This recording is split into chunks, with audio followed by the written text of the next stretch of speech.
She was here to challenge Amaka's reign. It wasn't just about popularity or being liked. For Ejiro, it was about survival. In her old school, she had been pushed around, humiliated, and eventually forced to leave because she had refused to conform. She wouldn't make the same mistake again. As she through the corridors, whispers followed her. Ejiro wasn't blind to the stares. Ejiro had won the first round, but she knew this was only the beginning. Ejiro's popularity grew rapidly after the confrontation. Her confidence and willingness to stand up to Amaka earned her the admiration of many students. But the more her star rose, the more dangerous things became. Strange things started happening. One day, Ejiro found her locker defaced with red paint. The words, "Know your place," scrawled across it. Another time, her schoolwork mysteriously disappeared, forcing her to retake an important test. But Ejiro didn't let these acts of sabotage break her. She knew Amaka was behind them, but she refused. Closest allies, said one afternoon after school. "I know," Ejiro set in but I won't stop either. One afternoon, Ejiro received a sticker. It was a neatly folded piece of paper with only one line written on it. "Meet me at the old basketball court after school." Curiosity. Next move was. When she arrived at the old court, she found Amaka standing there, arms crossed, her expression unreadable. "I'm not here to fight," Amaka said calmly. "Then what do you want?" Ejiro asked, keeping her distance. Amaka stepped closer, her voice soft but firm. "You don't understand what you're getting into. Being queen isn't just about popularity. There are things happening in this school that you don't know about. Things that will destroy you if you're not careful." Ejiro frowned, her heart pounding. Before Amaka could answer, the sound of footsteps interrupted them. From the shadows, a group of senior boys appeared, led by Chuka, one of the most feared students in the school. "Looks like we have a little meeting going on." "Amaka, you didn't tell me you'd be here with our new queen." Ejiro's blood ran cold. She had heard rumors about Chuka and his thing that happened in the school, how even the teachers were afraid of them. But she hadn't realized how deep the face paled. "Chuka, this has nothing to do with you." "Oh, but it does," Chuka said, his grin widening. "You see, I think it's time to collect." Jiro's heart raced. She had walked into a trap, and now she was caught in the middle of a game much bigger than she had ever imagined. Ejiro's mind raced as she processed what was happening. Amaka's warning, Chuka's presence. None of it made sense, yet it felt like she was about to be dragged into something far more dangerous than she had anticipated. Chuka moved closer, towering over her.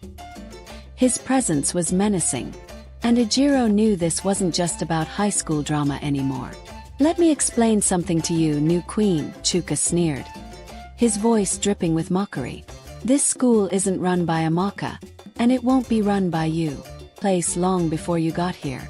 Ejiro clenched her fists, her heart hammering in her chest. "What system?" Chuka laughed, a dark, hollow sound. "You think power is about who's liked? Well, power is about control. And I control this school." Amaka was useful because she understood that. She paid her dues, and in return, we let her keep her little title. Ejiro's eyes flickered toward Amaka, who looked away, her face filled with shame. Chuka continued, "But you walked in here thinking you could challenge her and take her place without understanding the rules. Now you owe me." "Owe you?" Ejiro repeated, confused. "Oh, but you do.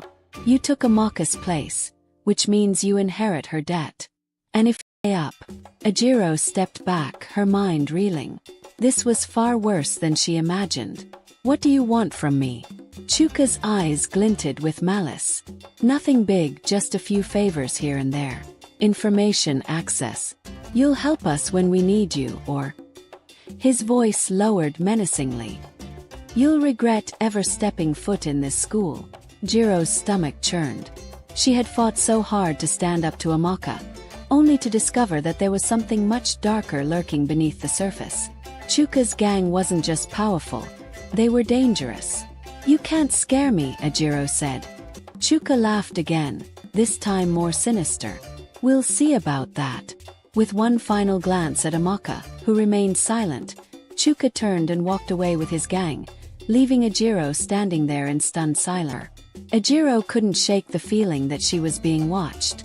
Chuka's threat hung over her like a dark cloud, and even though she tried to focus on school, her mind kept wandering back to that moment at the old basketball court.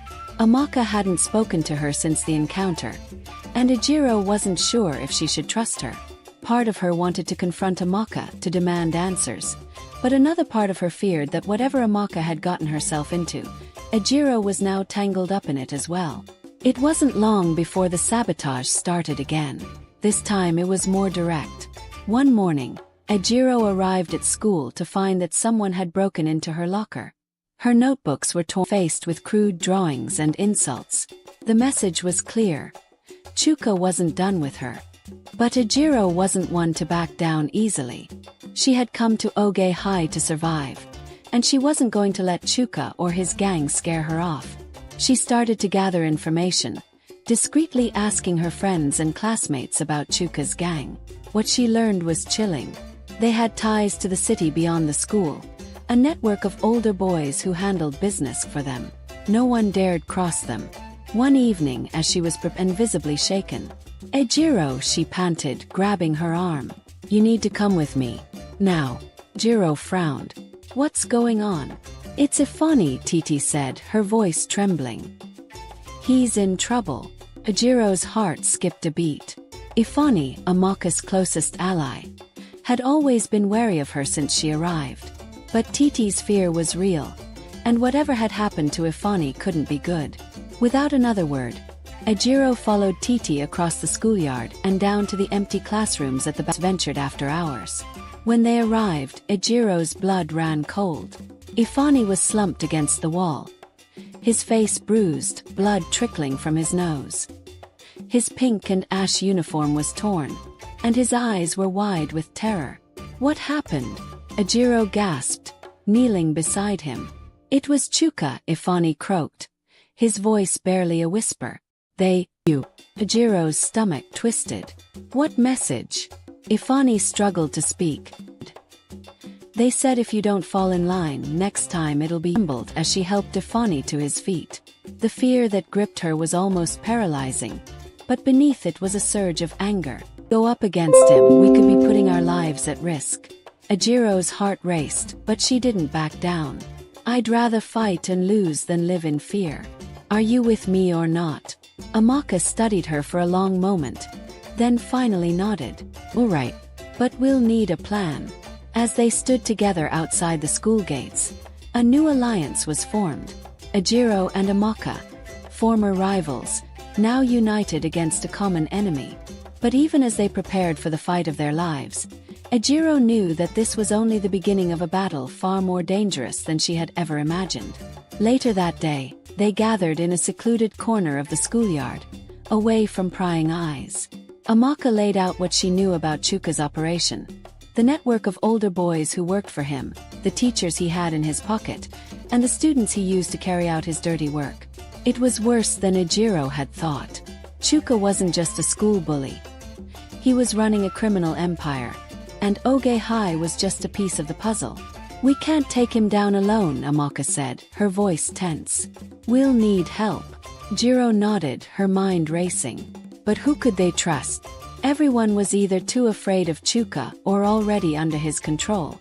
Ejiro felt the weight of the situation deeper. Chuka was not just a high school bully. He was at the center of a larger, more dangerous web, and taking him down would be nearly impossible without help. But she couldn't back out now. Not after what happened to Ifani. Fear clung to her like a second skin, but her resolve was stronger. "We'll need someone who's outside Chuka's control," Ejiro said, pacing in the secluded corner of the schoolyard. "Someone smart enough to help us but brave enough to stand up to him." Amaka thought for a moment, biting her lower lip. "There's someone. He's not exactly a friend, but he doesn't like Chuka either." "Who?" Ejiro asked, a spark of hope lighting in her chest. "His name is Femi," Amaka replied. "He's one of the top students, always keeping to himself. Chuka's gang tried to recruit him once, but Femi refused. They've left him alone since, probably because he's too clever for them. But if anyone can help us outsmart Chuka, it's him. Ejiro had seen Femi around school, but she never paid much attention to him. He was quiet, always with his head buried in books, the kind of student who seemed invisible to most. But she knew Amaka was right. Femi could be their key to getting out of this mess. How do we approach him? Ejiro asked. I'll talk to him after school, Amaka said. He might not trust you since you're new, but I'll make him understand the stakes. Make sure he knows what he's up against, Ejiro warned.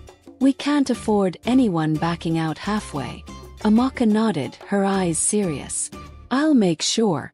Later that evening, Ejiro waited anxiously in her room for news. The hours dragged on, her mind replaying everything that had happened in the last few days. The confrontation with Amaka, Chuka's threats, Ifani's beating. It all felt like a nightmare she couldn't wake up from. But she knew one thing for sure. She had to protect herself, and even if it meant going to war against Chuka's gang. Finally, her phone buzzed. It was a message from Amaka. He's in. Relief washed over Ejiro, but it was short-lived. It was yet to come. The next morning, Ejiro and Amaka met Femi in an empty classroom before school started. Femi was tall, with dark, serious eyes that missed nothing. He wore the same pink and ash uniform, but there was an intensity about him that set him apart from the rest of the students. I know why you called me, Femi said, not bothering with small talk. But this isn't a game. Chuka's network isn't just a group of high school thugs. It extends outside the school. If we're going to bring him down, we'll need to be smart. One wrong move, and we could all be in serious danger. Ejiro nodded, her gaze unwavering. I'm not afraid of the risk. I just need to know what we're up against. Femi crossed. Chuka's group operates like a gang. They control everything. Who gets what in the school, who's protected, and who gets targeted. They've got a small group of older boys from outside who handle things for them. Drugs, stolen goods, money. It's all part of their operation. And Chuka, he's just the face of it.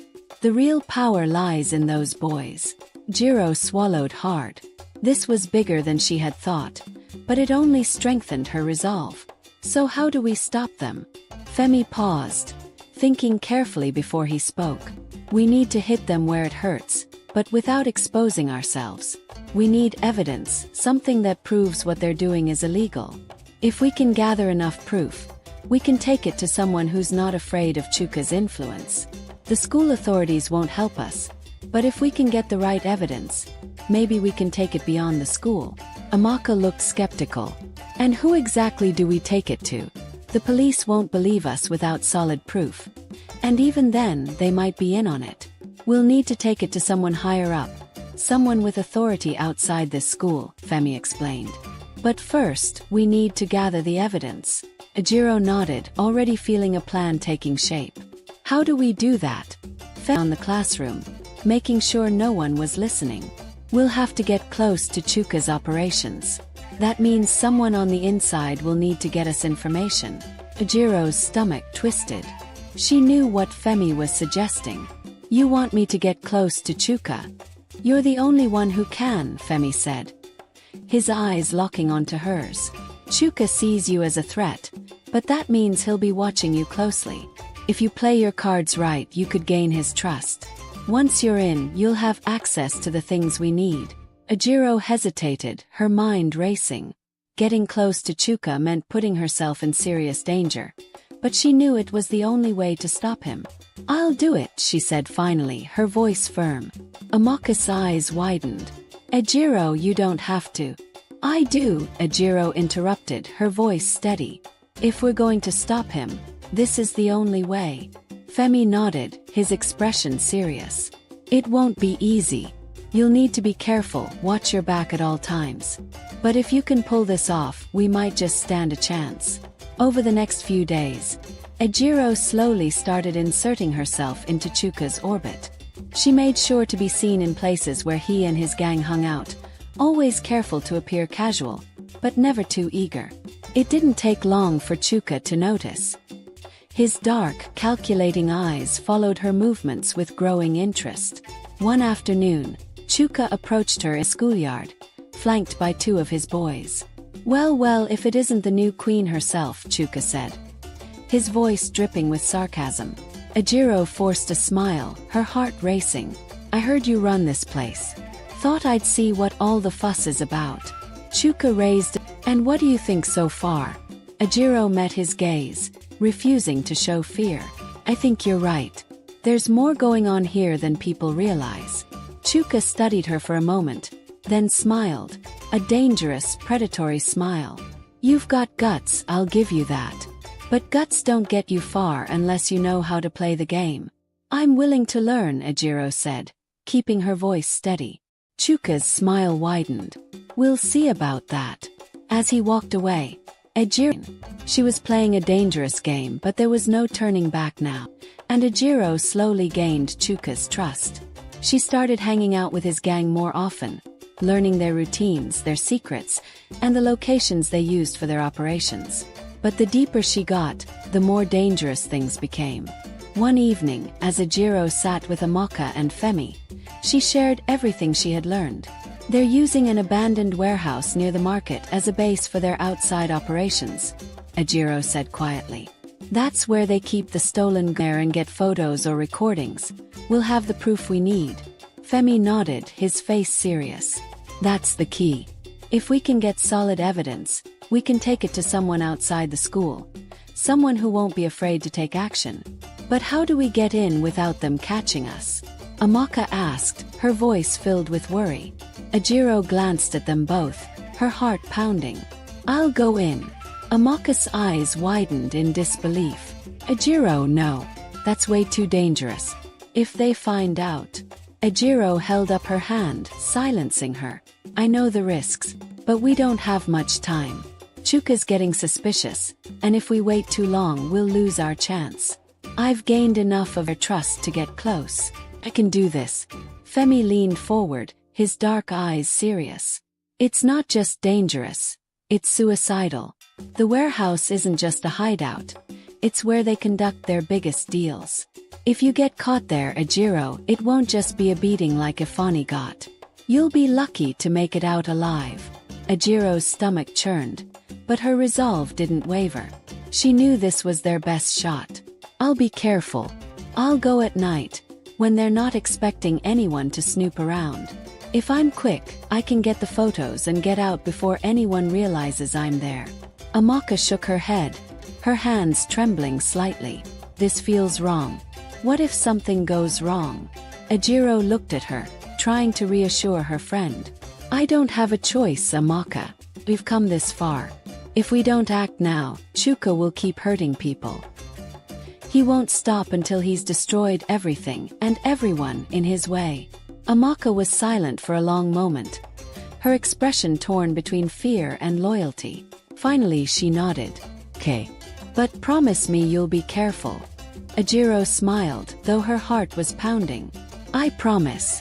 Femi stood up, his face set in determination. "I'll scout out the area before you go. Make sure there are no surprises waiting for you. If you're going to do this, we'll make sure you have as much help as possible." Ejiro felt a surge of gratitude for Femi. He had been wary of this plan from the beginning, but now he was putting his own safety on the line to help her. "Thank you, Femi. We need all the support we can get."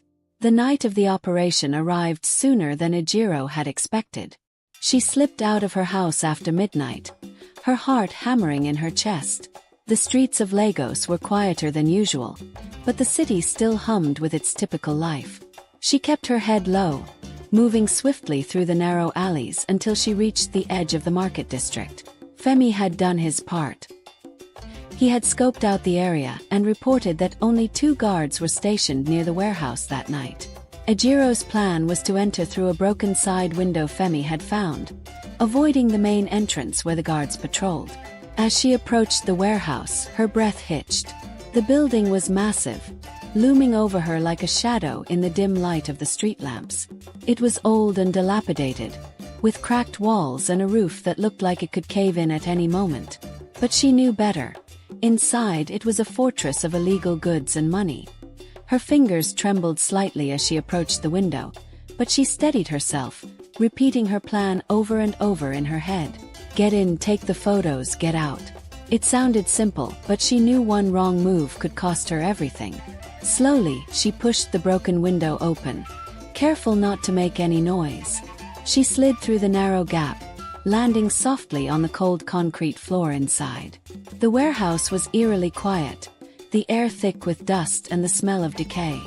Her heart pounded in her chest as she crouched low, moving between stacks of crates and boxes, keeping to the shadows. She made her way deeper into the warehouse, her eyes scanning for anything that could serve as evidence. Finally, she spotted it. Stacks of money piled on a table in the corner, next to bags of what looked like stolen electronics. Her pulse quickened. This was it.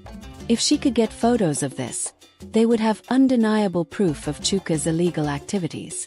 She pulled out her phone, careful to turn off the flash, and began snapping photos. Every sound seemed amplified in the silence. The click of her camera, the rustle of her movements. She moved quickly, taking photos of the money, the stolen goods, and anything else that could tie Chuka and his gang to the crimes. Just as she was finishing up, she heard it. A soft creak from the other side of the warehouse. Her blood ran cold. Someone was coming. Ejiro ducked behind a large stack of crates, her heart racing. She held her breath, praying that whoever it was wouldn't notice her. She could hear footsteps, slow and deliberate, moving through the warehouse. Whoever it was, they were getting closer. Her mind raced. She couldn't afford to get caught now. Not when she had the evidence they needed. She had to get out. But how? The footsteps grew louder, closer, until they were only a few feet away. Ejiro squeezed her eyes shut, willing herself to stay calm. Then, just as suddenly as they had appeared, the footsteps stopped. Silence. Ejiro's heart pounded in her ears. She waited, her breath shallow, afraid to move. Whoever it was hadn't left, but they weren't moving either. It was as if they were waiting for something, for her to make a mistake. Minutes stretched into eternity. Finally, the footsteps resumed, this time moving away from her hiding spot. Ejiro let out a breath she hadn't realized she was holding. She waited until the sound faded into the distance. Then slowly, cautiously, she began to move again. She made her way back to the window, her body tense with fear. She climbed through the gap and dropped down outside, her heart racing. She didn't stop running until she was halfway home, the adrenaline surging through her veins. She had done it. She had the evidence. But as she reached her street, she couldn't shake the feeling that someone had seen her. Ejiro couldn't shake the gnawing sensation of being watched, even as she entered her house. She cautiously peeked out of the window, scanning the street for any signs of movement. Ejiro smiled, though her heart was pounding. I promise. Femi stood up, his face set in determination. I'll scout out the area before you go. Make sure there are no surprises waiting for you. If you're going to do this, we'll make sure you have as much help as possible. Ejiro felt a surge of gratitude for Femi.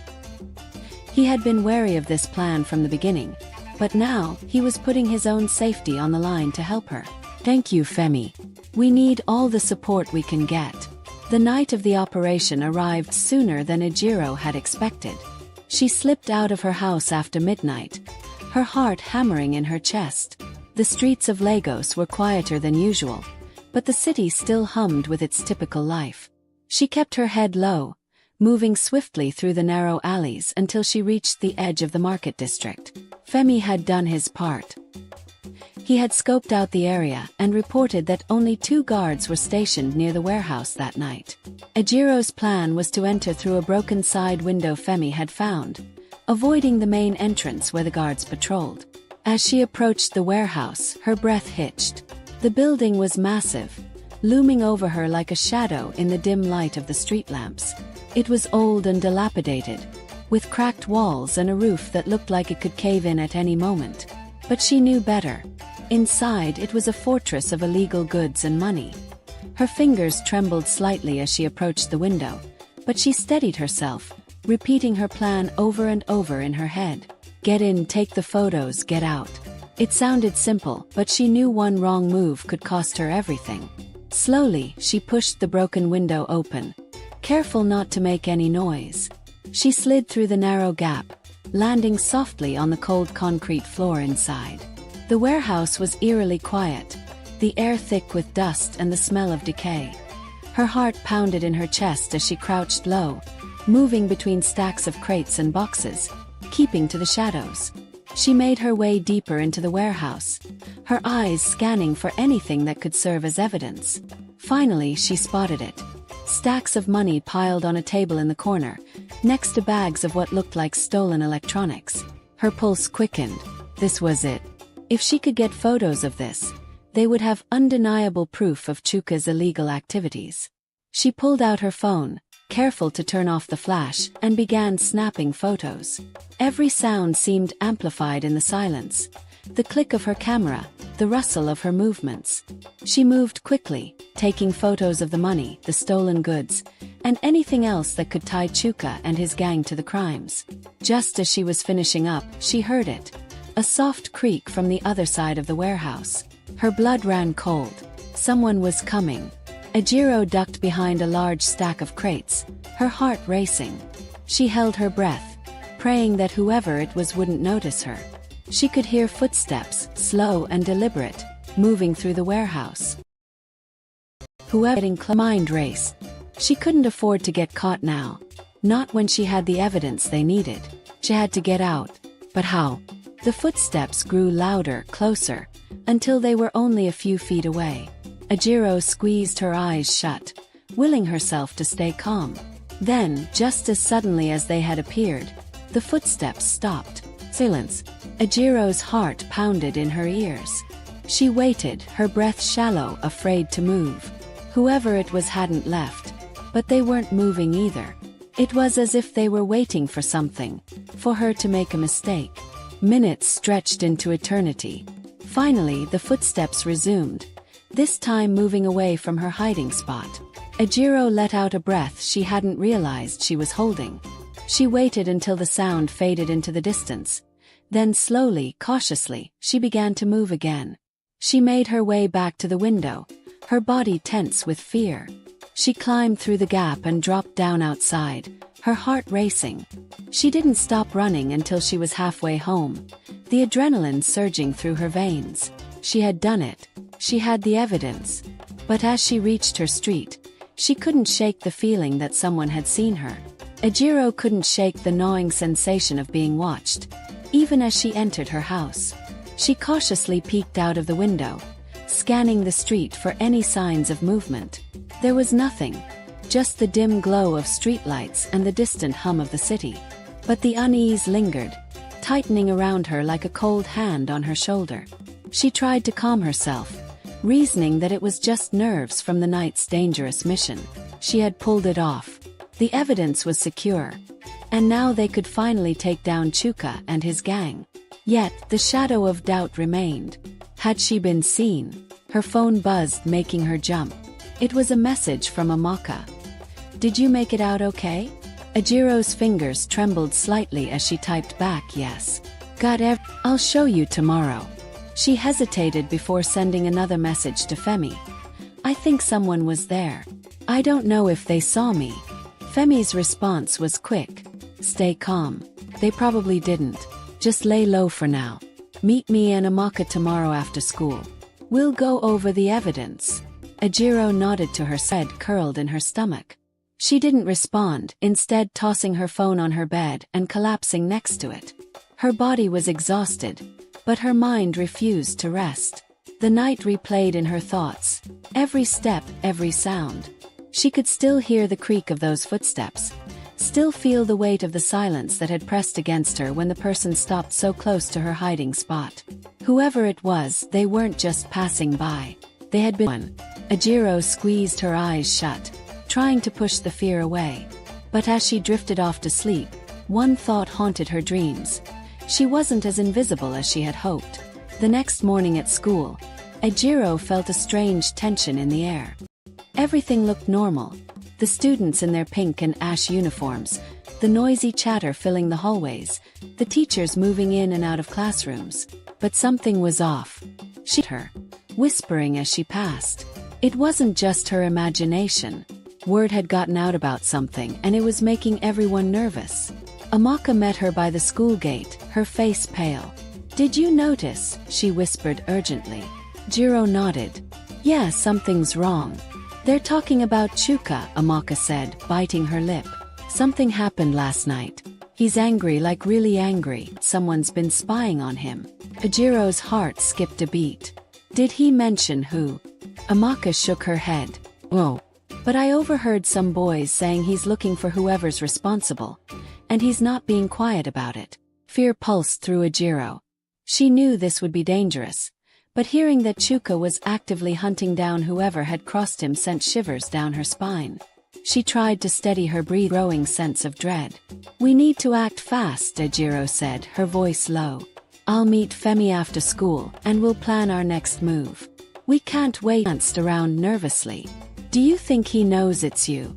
"I don't know," Ejiro admitted. "To finish this before he can get to me." After school, Ejiro, Femi, and Amaka met in the old classroom where they had hatched their plan weeks earlier. Ejiro handed her phone to Femi, who quickly scrolled through the photos she had taken at the warehouse. His expression grew more serious with each picture. "This is enough to get him arrested," Femi muttered. "If we can get this to the right people, Chuka's done." "But who?" Amaka asked, her voice anxious. "We can't just walk into the police station. What if they're on his side?"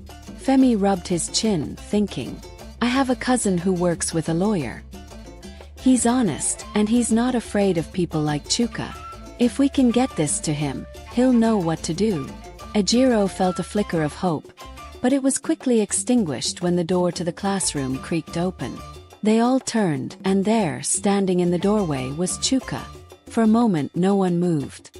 Chuka's eyes were cold, locked onto Ejiro with a mixture of anger and amusement. Behind him stood two of his loyal thugs, their faces hard as stone. "I knew you were up to something," Chuka said, his voice low and dangerous. "But I didn't think you'd be this bold." Ejiro's heart pounded in her chest, but she forced herself to meet his gaze. "I don't know what you're talking about." Chuka smirked, stepping further in. "You think I'm stupid? I know you were at the warehouse last night. You think you're clever, sneaking around taking photos. But let me tell you something, little girl.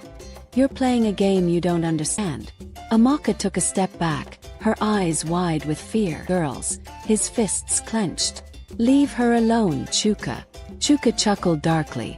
"Oh, I'm just getting started." Before anyone could react, Chuka snapped his fingers and his thugs moved in. One of them grabbed Femi, pinning his arms behind his back, while the other stepped toward Ejiro. "You're going to give me that phone," Chuka said, his smile fading. "And then maybe I'll let you walk out of here in one piece." Jiro's mind raced. The phone, her only proof, her only leverage, was in Chuka's sights. If he got it, everything they had worked for would be gone, and they'd be at his mercy. But Ejiro wasn't ready to give up. "Not yet." "No," she said, her voice trembling but defiant. "You're not getting anything from me." Chuka's eyes narrowed, and for the first time, real anger flashed across his face. "You're making a big mistake." Just as the thug reached for Ejiro, a loud bang echoed from the hallway. Everyone froze. The sound of hurried footsteps filled the air, and suddenly, the door burst open. A teacher, followed by several students, stood at the entrance, their eyes wide with shock. "What's going on here?" the teacher demanded. Chuka's face darkened. He glared at Ejiro, then at the teacher, before motioning to his thugs to release Femi. Without another word, he turned and stormed out of the room, his gang following closely behind. The teacher glanced between Ejiro, Amaka, and Femi, clearly confused. "You three, come with me to the principal's office. Now." Ejiro's heart sank. They had survived this round, but she knew it wasn't over. Chuka wasn't done with them yet. The principal's office felt suffocating as Ejiro, Femi, and Amaka sat on the wooden chairs, their hands fidgeting in their laps. The stern, gray-haired principal, Mr. Balagan, stood behind his desk, arms crossed, eyes boring into them. "What is going on?" he demanded. "Why would Chuka and his boys confront you three? What did you do?" Ejiro swallowed, choosing her words carefully. We didn't do anything, sir. They wanted to intimidate us. The principal raised a skeptical eyebrow. For no reason. You expect me to believe that Chuka and his gang just randomly decided to target you? We're not lying, Amaka blurted out, her voice shaky. They've been bullying us for weeks, sir. Everyone knows it. Mr. Balogun leaned forward, his eyes narrowing. Bullying is one thing, but this was different. I want the truth. What are you hiding? Ejiro's palms were sweating. They couldn't reveal what they knew. If they did, Chuka would find out, and there would be no escaping his wrath. She glanced at Femi, whose gaze was steady but tense. We're not hiding anything, Ejiro repeated softly but firmly. The principal sighed, rubbing his forehead. Listen, I want to help, but if you're caught up in something dangerous, you need to speak up. If not, I'll have no choice but to suspend all of you for bringing this chaos into my school. Suspension. The word sent a jolt of fear through Ejiro. If they were suspended, Chuka would see it as an opportunity to catch them alone, without the shield of the school. They would be completely vulnerable. Please, sir, Femi said quietly, his voice full of urgency. We promise we haven't done anything wrong. We just need some time to handle this. Time? Mr. Balogun's voice was incredulous. What do you mean by that? Before Femi could answer, there was a knock on the door. Everyone turned as a woman entered, her presence immediately commanding attention. She was dressed sharply in a tailored blouse and skirt, her eyes sharp behind her glasses. Mr. Balogun, excuse me, she said briskly. I'm Mrs. Asabe, a lawyer working with the Safe Schools Initiative. I'm here to speak with Ejiro and her friends. Ejiro's breath caught. A lawyer. She exchanged a stunned glance with Femi and Amaka. How did she know about them? Mr. Balogun looked just as confused. A lawyer. What's the meaning of this? Mrs. Asabe held up a card, her tone professional. I've been informed of the harassment these students have been facing from a known gang. I'm here to provide legal counsel and ensure their safety. Legal counsel. The principal's voice was skeptical, but he didn't argue. Very well, but I want to be kept in the loop. This is my school after all. Mrs. Asabe nodded politely. Course. But for now, I need to speak to these students privately. Mr. Balogun hesitated, but eventually sighed and gestured for them to leave. Fine. But this isn't over. We'll continue this conversation later. The moment they stepped out of the office, Mrs. Asabe turned to them, her expression softening slightly. Are you all okay? Ejiro nodded, her heart still racing. Yes, but who are you? How did you know to come? Femi stepped forward, a look of realization dawning on his face. Did my cousin send you? He mentioned knowing a lawyer who might help. Mrs. Asabe smiled. Yes, he contacted me this morning. He said you might be in trouble and needed someone on your side. Ejiro let out a breath she didn't realize she had been holding. Femi's cousin had come through, and not a moment too soon. Thank you, Ejiro whispered. But Chuka's dangerous. He won't just back off. I'm aware, Mrs. Asabe replied, her tone serious. But I also know that people like Chuka rely on fear and silence to maintain control. You have proof, don't you? Something that could put him behind bars. Ejiro glanced around nervously. Even in the relative safety of the school corridor, she felt exposed. Yes, we do. Photos of his warehouse, his illegal deals. But if he finds out we're planning to use them, he'll come after us. He already knows I was there last night. Mrs. Asabe nodded thoughtfully. Then we need to act quickly. If we move fast enough, we can get this evidence to the authorities before he has a chance to retaliate. But how? Amaka asked, her voice trembling. He's got people everywhere, even in the police. That's why we won't go to the local police, Mrs. Asabe said firmly. We'll take this straight to the State Crime Bureau. They've been looking for solid evidence to bring Chuka down for years. If we hand this over, they'll move in, and Chuka won't be able to touch you. Ejiro felt a glimmer of hope. but it was quickly overshadowed by fear. What if he finds out before we get there? What if... He won't, Mrs. Asabe interrupted gently. Because you won't be the ones delivering it. Femi frowned. Then who will? I will, Mrs. Asabe said simply. You'll give me the evidence, and I'll take it directly to the bureau. You'll stay here where it's safer. Ejiro hesitated.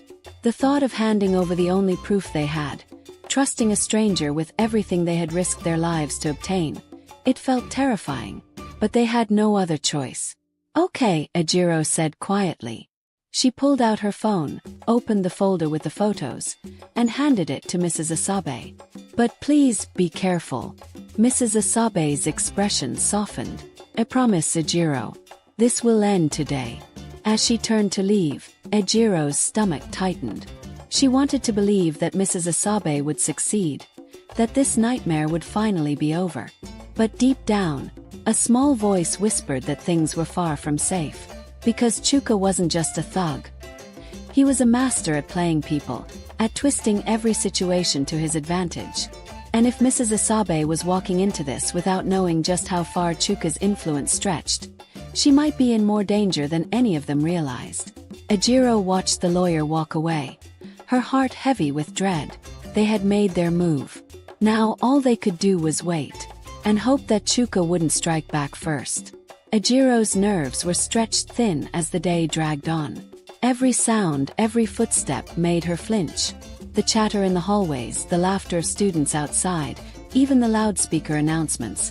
It all felt distant, like the world was moving on without her while she waited for something terrible to happen. Femi and Amaka sat with her during lunch, though none of them could eat.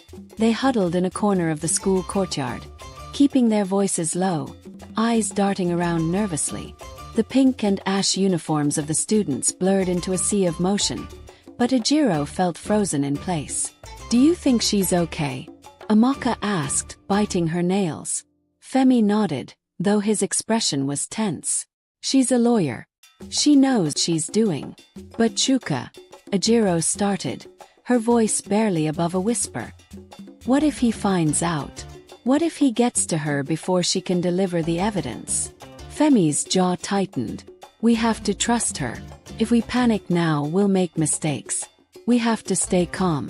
Ejiro tried to take comfort in his words, but the knot in her stomach refused to loosen. She couldn't shake the feeling that they were in over their heads. This wasn't just some schoolyard conflict anymore. This was life or death. Chuka was ruthless, and if he suspected they had turned against him, there was no telling how far he would go to silence them. The rest of the school day passed in a blur.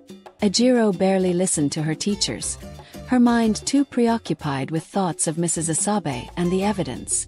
As the final bell rang, releasing them for the day, she and her friends met by the gate. The tension between them was palpable. We need to stick together until we hear from her, Femi said, his voice steady. Let's head to my place. It's safer there. Amaka nodded quickly. Good idea. I don't want to go home alone right now. Ejiro agreed, and the three of them set off together, walking briskly through the bustling streets. The sun was setting, casting long shadows across the city. Ejiro glanced over her shoulder constantly, feeling as though eyes were watching them from every alley and corner. When they finally reached Femi's house, they rushed inside and locked the door behind them. Femi's mother was out, leaving them alone in the small living room. They sat in silence for a few moments, the weight of everything they had done pressing down on them. Ejiro's phone buzzed, making her jump. She grabbed it, her heart racing. It was a message from Mrs. Asabe. I'm on my way to the bureau now. Stay safe. I'll update you soon. Ejiro showed the message to the others, and they breathed a collective sigh of relief. She's almost there, Femi said. This is going to work. But as they sat there, waiting for the next message, Ejiro's unease grew. Something still didn't feel right. She couldn't put her finger on it, but there was a darkness creeping in around the edges of her thoughts, a sense of impending doom. An hour passed, then two. The sun had disappeared completely, and the streets outside were quiet.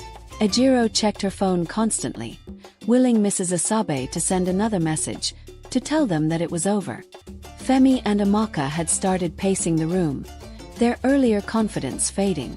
Ejiro sat on the couch, gripping her phone tightly, her mind running through worst-case scenarios. Finally, after what felt like an eternity, her phone buzzed again. She grabbed it, her heart in her throat. It was from an unknown number. The message was short, but it made Ejiro's blood run cold. "You thought you could win this game. You're just getting started." Ejiro stared at the screen, her hands trembling. She showed the message to Femi and Amaka, her voice barely a whisper. "He knows." Femi's face went pale. "But how?" Before anyone could respond, there was a loud knock on the door. They all froze, their eyes wide with fear. The knock came again, harder this time. Femi slowly approached the door, his heart pounding. He looked through the peephole, his face stricken with terror. "It's Chuka," he whispered. Ejiro felt close in on her as panic surged through her veins. Chuka had found them, and now there was no escape. Another knock, more insistent. Then a voice, smooth and menacing, called through the door. "I know you're in there. Open up." Femi stepped back, his breath shallow. "What do we do?" Ejiro's mind raced, but she couldn't think of a way out. Chuka wouldn't stop until he had them. They were trapped, cornered like animals. "Maybe we can run," Amaka whispered, her eyes wide with fear. "Run where?" Femi shot back, his voice rising. "He's right outside. We don't stand a chance." Ejiro's eyes darted around the room, searching for something. Anything that could help them. Her gaze landed on the window. It was small, but it might be big enough for them to squeeze through. "The window," she said urgently. "We can get out through the window." Femi and Amaka nodded, their faces pale with fear. Together, they rushed to the window and started pushing. The sound of glass scraping against the frame seemed deafening in the tense silence. The door rattled as Chuka knocked again, harder this time. "I'm not asking again." With one final shove, the window opened wide enough for them to crawl through. Femi went first, followed by Amaka. Ejiro hesitated, glancing back at the door, her heart thudding in her chest. As she climbed out, she heard Chuka's voice one last time, cold and cruel. "You can't run forever." They landed in the backyard, breathless and panicked. The streets outside were dark, the city eerily quiet. They didn't know where to go, but they knew one thing for certain. This wasn't over. And Chuka wouldn't stop until he had them. The air outside was heavy with the scent of rain, the faint rumble of thunder in the distance adding to the tension that clung to the three of them. Ejiro, Femi, and Amaka crouched low, hidden behind a hedge, their breaths ragged and shallow. They could hear Chuka banging on the door, his patience wearing thin. Ejiro's mind was racing. They had escaped for now, but where could they go next? Chuka wasn't just some random thug. He was everywhere, his reach long and his influence terrifying. She shuddered at the thought of what he might do if he caught them. "We can't stay here," Femi whispered, his eyes darting around. "He'll find us if we don't move fast." "But where do we go?" Amaka's voice cracked with fear, her hands trembling as she clutched Ejiro's arm. "He has people everywhere." Ejiro bit her lip, her mind frantically searching for a plan. Then it came to her. Femi's uncle, the retired police officer who lived just outside the city. He had once been part of the force that tried to bring Chuka down. If anyone could help them, it was him. "Femi," Ejiro said softly, her heart pounding. "What about your uncle? Could we go to him?" Femi hesitated, his brow furrowed. "Uncle Kunnel. He's retired, but..." "Maybe. It's risky, but we don't have many options." "At least it's a plan," Ejiro said, trying to steady her voice. "We need to get out of the city before Chuka spreads the word that we've escaped." The three of them exchanged looks, a silent agreement passing between them. They had no other choice. If they stayed here, they were as good as caught. "Okay, let's go," Femi said, his voice firm now, though Ejiro could hear the fear beneath it. "We'll have to move quickly and quietly. The bus station is too obvious. We'll have to take the back roads." They moved cautiously, through streets. Avoiding the main Chuka's men would be watching. The city was quieter than usual. The occasional flicker of lights is life. Each shadow felt like it was crawling with danger. And every sound made Ejiro's pulse quicken. As they walked, the weight of the unknown pressed down on them. The thought of Mrs. Asabe haunted Ejiro. Had Chuka gotten to her too? Was she safe? She wanted to call to check, but she knew better. Any communication could be traced back to them, and they couldn't afford that risk. An hour later, they found themselves on the outskirts of the city, where the noise and chaos of Lagos faded into the quiet of rural roads. Rain had started to fall lightly, soaking their uniform. None of them cared, focused on staying out of sight. "We're getting close," Femi said, nodding toward the dark road ahead. "My uncle's house is just past the next village." Ejiro's relief was short-lived when headlights appeared in the distance, growing closer by the second. Car was coming their way, and it was moving fast. Panic surged through her chest as she grabbed Femi's arm. "Hide," she whispered urgently. They scrambled off the road, diving behind a thick patch of bushes just as the car roared past. Ejiro's heart raced as she recognized the dark, sleek vehicle, one of Chuka's men. "They're looking for us," Femi muttered under his breath, his face pale. "We need to move faster."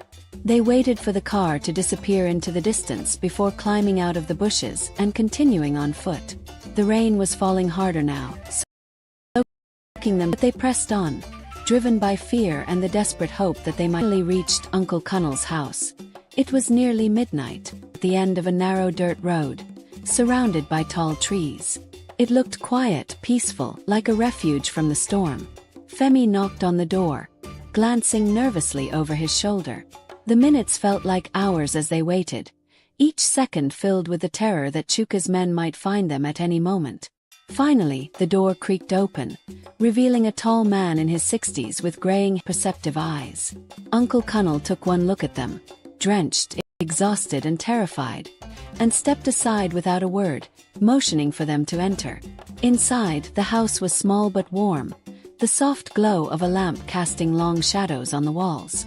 Uncle Cunnell closed the door behind them and turned, his expression grave. "What in the world have you?" Femi swallowed hard. "It's Chuka, Uncle. He's after us. We've got evidence, real evidence that could bring him. He knows. And he's not going to stop until we're silenced." Uncle Cunnell's eyes narrowed. "Chuka." His voice was filled with the weight of old battles. "I thought that snake was still hiding in the shadows. And now he's come after you." "Yes," Ejiro said, her voice trembling. "We need your help. We don't know what to do." Uncle Cunnell let out a long breath, his jaw tightening. "You're right to come here, but you're also in more danger than you realize. Chuka doesn't play fair. If he's already found out about the evidence, it won't be long before he tracks you here." Ejiro's heart sank. "Then what do we do?"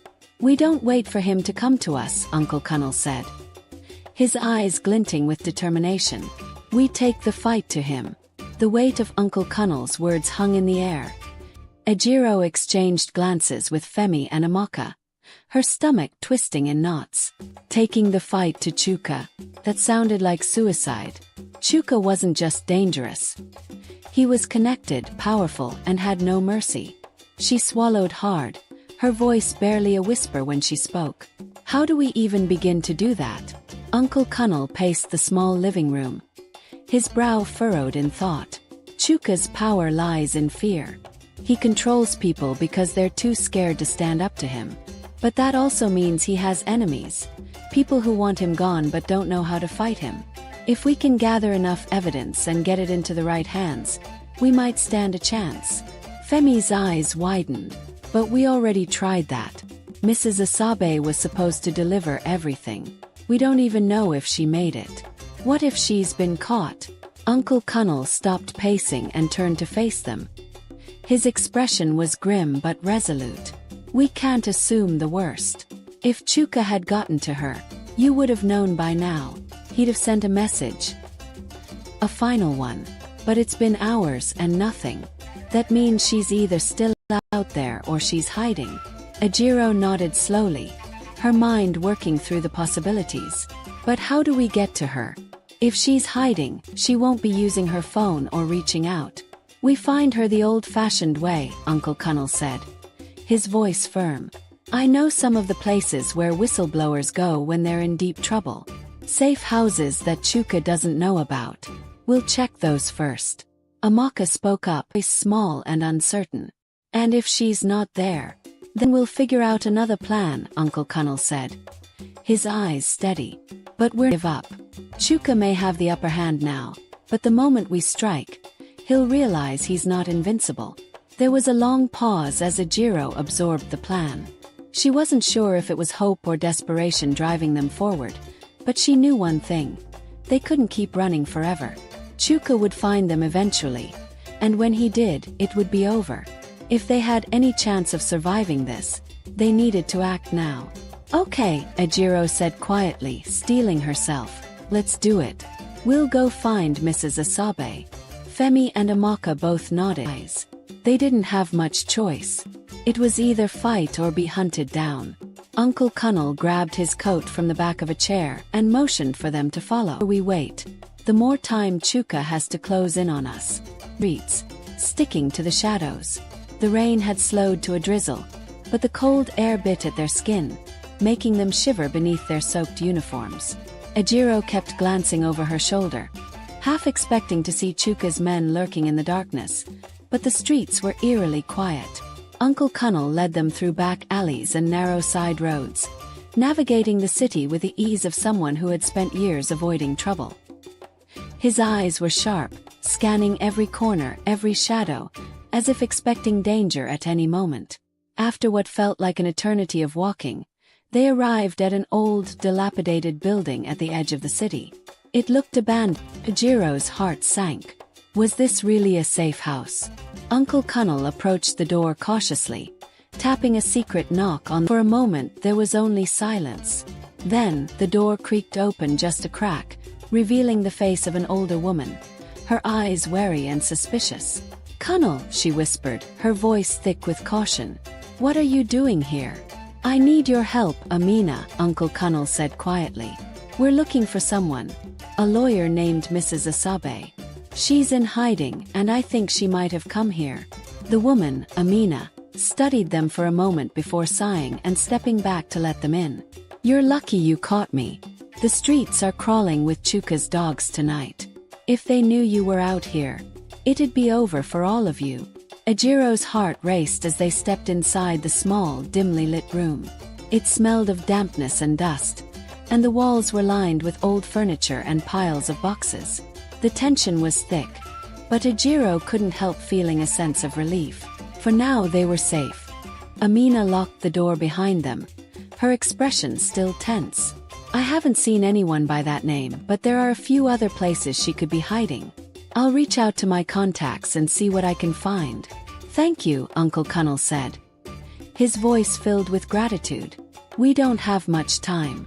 If Chuka finds her before we do, it's over." Amina nodded, her face grave. "I'll do what I can, but you should be prepared for the worst. Chuka's got eyes everywhere. If she's already been compromised." "We can't think like that," Ejiro said firmly, surprising even herself with the determination in her voice. "We're going to find her, and we're going to bring Chuka down.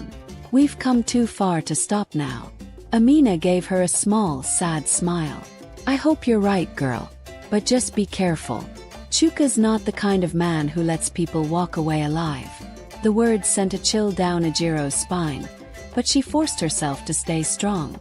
They had no choice now. They were in this too deep, and there was no turning back.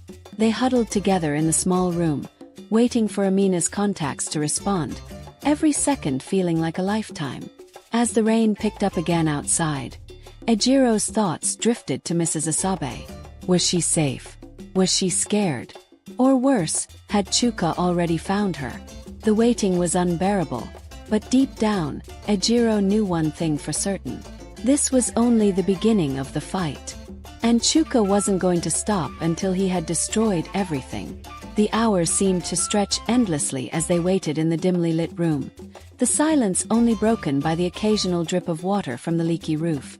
Every small noise made Ejiro jump, her nerves raw and frayed from the constant tension. Femi and Amaka sat close, their faces pale and drawn, eyes fixed on the door as if expecting Chuka's men to burst through at any moment.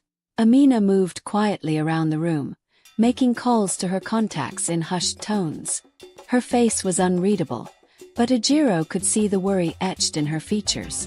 Time felt like an enemy, slipping through their fingers with every second that passed. Finally, after what felt like an eternity, Amina hung up the phone and turned to them. Grim but determined. "I have a lead," she said quietly. "There's a safe house in the outskirts of the next town over. It's possible Mrs. Asabe might have gone there. It's risky though. Chuka's men have been seen around that area." Uncle Kunnel frowned, rubbing his chin thoughtfully. "It's a chance we have to take. If we wait any longer, we may lose her for good." Ejiro felt a flicker of hope, but it was quickly drowned by fear. The idea of venturing back into the open, where Chuka's men could be lurking around every corner, filled her with dread. But they couldn't sit here forever, waiting for the worst to happen. "I'll go with you," Femi said, his voice steady despite the fear in his eyes. "We're in this together." Amaka nodded in agreement, though her hands trembled as she clasped them in her lap. "We can't just leave her out there. We have to try." Jiro knew they were right. As terrifying as the thought of facing Chuka was, the idea of abandoning Mrs. Asabe was worse. She had risked everything for them, and they couldn't let her face that danger alone. "Let's go," Ejiro said, standing up and steeling herself. "We'll find her."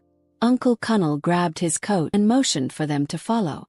Amina handed him a set of keys. "Take my car," she said, her voice low. "It's not much, but it'll get you to the safe house faster than walking.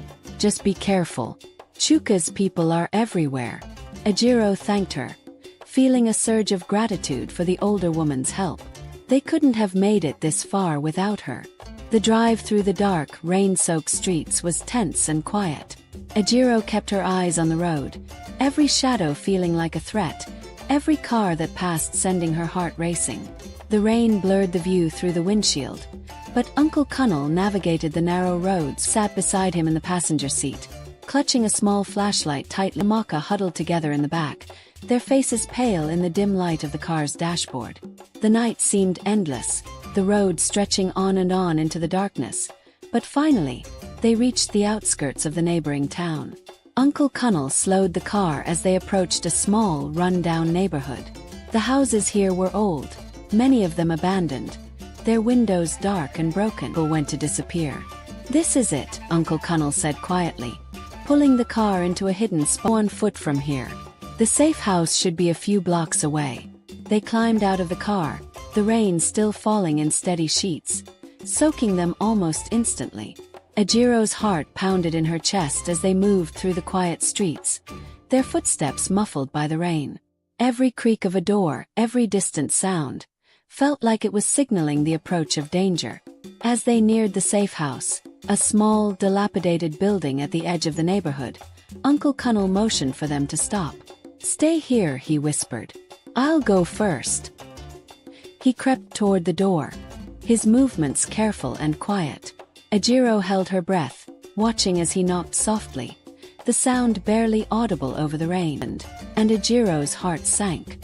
Maybe Mrs. Asabe wasn't here after all. But then, and Uncle Kunnel exchanged a few quick words with the person inside. He motioned for them to come forward, and Ejiro felt a wave of relief wash over her. They had made it. They hurried toward the house, slipping inside quickly. The room was dark and sparsely furnished, but it felt safe. Ejiro scanned the small space and then, her eyes landed on the figure sitting at the table in the corner. Mrs. Asabe. She looked exhausted, her clothes disheveled, and her face pale, but she was alive. Relief surged through Ejiro, and she rushed forward, her voice shaking. "Mrs. Asabe. You're okay." The lawyer gave her a tired but warm smile. "Barely. But I made it." Femi and Amaka quickly joined them, both of them talking at once, relieved to see that she had escaped Chuka's reach. "I managed to get the evidence contact," Mrs. Asabe said, her voice low and steady. "But Chuka is on to us. He knows more than we thought. We need to move quickly if we're going to stay ahead of him." Uncle Kunal nodded. "We've come this far. What do we need to do next?" Mrs. Asabe looked around the room, her expression serious. "We need to make a public move. Chuka thrives in the shadows, but if we